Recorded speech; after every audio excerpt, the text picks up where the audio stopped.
जाहि दिन राजा हमारे चली गई जाई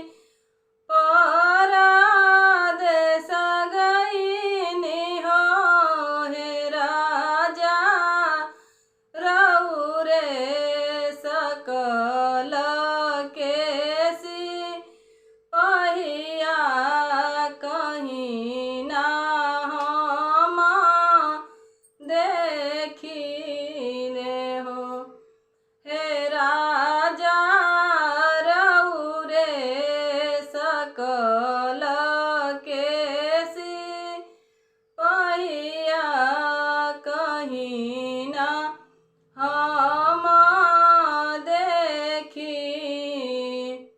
इमली के पाता ऐसान झुलुफी पातारी कारी या न हो हे राजा बिजुली के खंभे ऐसान जंगिया सपना ना देखिले हे राजा बिजुली के खंभे ऐसान जंगिया सपना ओ ना देखिले हमारे सकल कसी पहिया कहीं ना तू ही देखेलु हो हे रनिया चढ़ते आषाढ़ चिठिया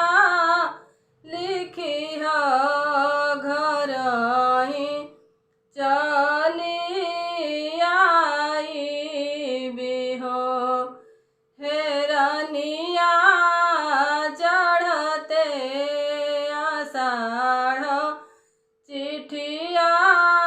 लिखी घर ही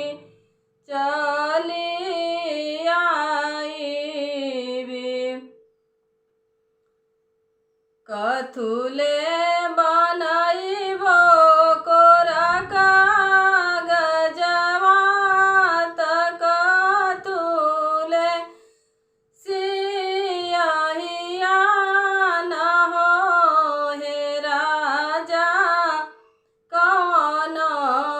पंडितवा बोलाइबो चिठिया